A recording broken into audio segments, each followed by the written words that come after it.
Sisters, we've come to the business of lifting the collection. In that respect, all you members of the Pittsburgh Methodist Congregational Church here late ain't been doing so good. I am here to preach the word of the Lord. But the good Lord don't want me to freeze my bones while I'm doing it. That stove ain't no use unless you got coal to burn in it. Them lamps can't spread the light of heaven unless you feed them with the oil. Now, while we sing in hymn number 14 in the hymn book, I'm going to pass around the collection plate. And I want all of you to weigh me down with your contribution. Give me the old time religion. Give me the old time religion. Give me the old time religion. Lord, it's good enough for me. It was good for Paul and Silas. It was good for Paul and Silas.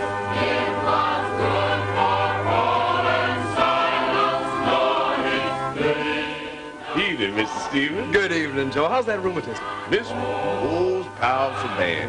I expect I ain't gonna get no better if I go on back down to Kentucky. Miss the sun. Oh, yes. I miss your cousin and old Master Rowe and all the rest of the folks. Someday I'm going on back down there.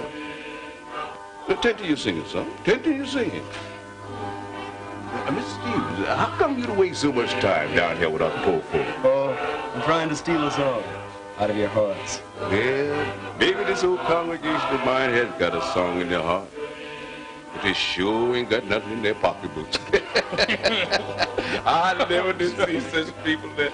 No, I didn't mean nothing like that, Mr. Stevens. No, Joe. That's all right. I owe you a lot more. Oh, thank you, sir. Thank you. You picking on writing some more songs? Mm-hmm. Sometime I'm going to write one about you. About me? Yeah. Lord. Mr. Stevens, that'd be most elegant. Yes, sir. Excuse me, folks. Excuse me. Anything special that you'd like to hear? Didn't my Lord deliver Daniel? That's a good one. Yeah. Yes, sir. Didn't my Lord deliver Daniel, deliver Daniel, deliver Daniel? Didn't my Lord deliver Daniel? And why not every man? The wind blows east and the wind blows west. It blows like the judgment day. And every poor soul that never did pray be glad to pray that day. Didn't my Lord deliver Daniel? What are you doing down here? Well, I knew just where I'd find you. You were waiting supper at least a half an hour. Oh, I'm sorry, Morris. I didn't know it was so late. Well, Dad's fit to be tied.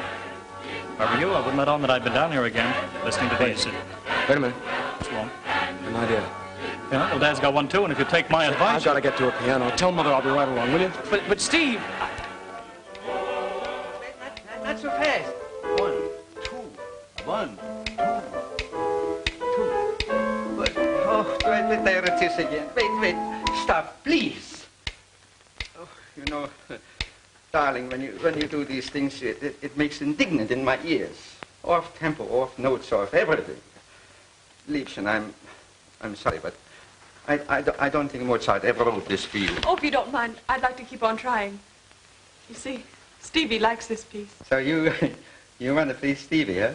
Oh, Professor Kleber, do you think he'll ever make a living from his music? What's the difference? He's got a soul. A great gift for melody.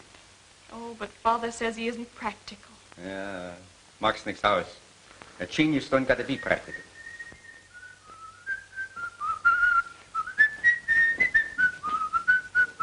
Good evening, my boy. Oh, Stevie, I didn't know. What? Stevie.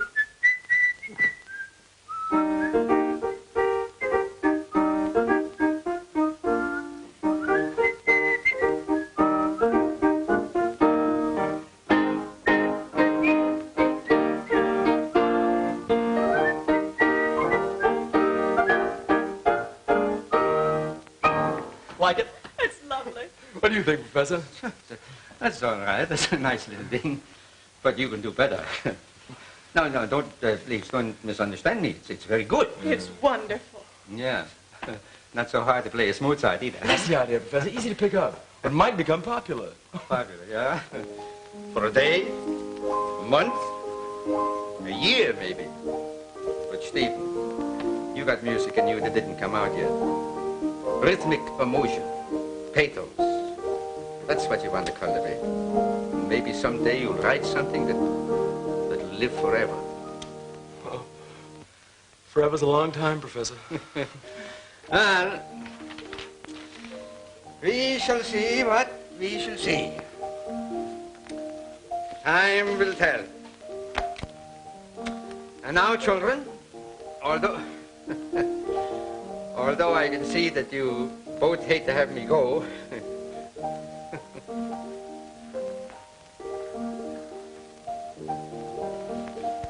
You know what I've been wondering? What? Whether it's me or my piano. Well, pianos are mighty scarce in this town. Stephen Foster, you're positively rude. Susan Pentland, you're positively bewitching. How's that? You're improving.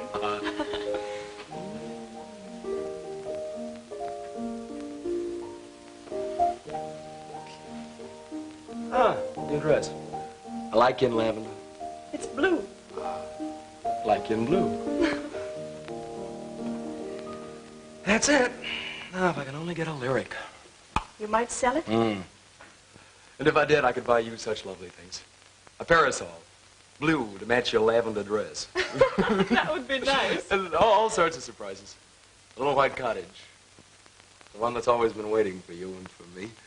With hollyhocks and maybe some moonbeams, maybe and fields of sunflowers that run all the way into the horizon. All that with just one song. I could write some more. And then you and I could be together always.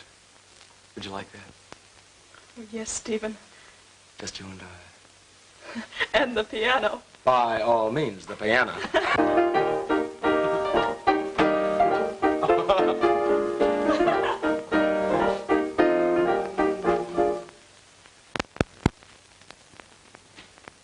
How are you, Mr. Pentland? Andrew, we'll finish these in the morning. Yes, sir. Do you have to tinker on that thing every time you come here? Oh, I'm sorry, sir. But, Father, it's Stevie's new I'm song. sick of them. Sick of being annoyed by his confounded racket. Mr. Pentland, I wish that you didn't... What our country needs is men, not musicians. This is an age of opportunity.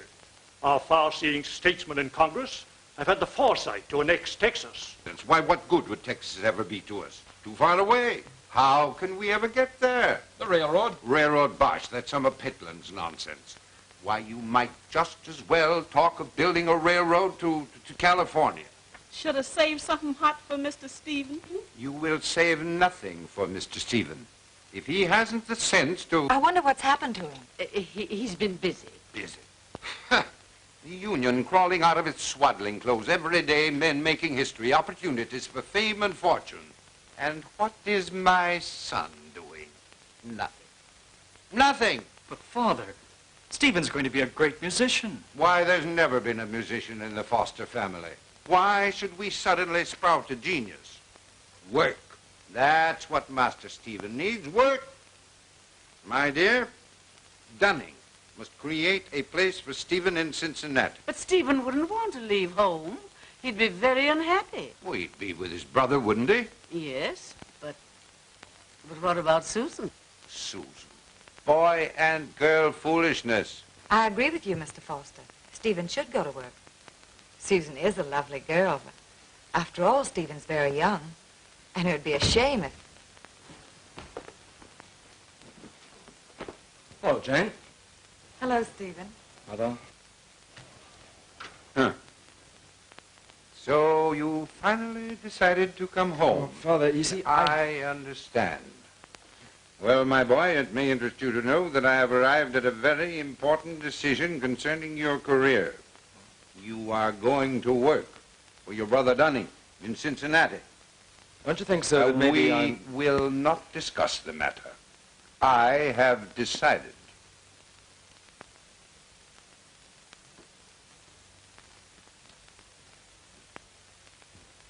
Mr. Stephen, I done saved you all some hot victuals.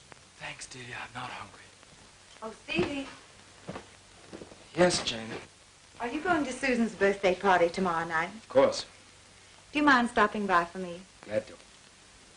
Come again soon. Won't you, my dear? Thank you, Mrs. Foster. Here.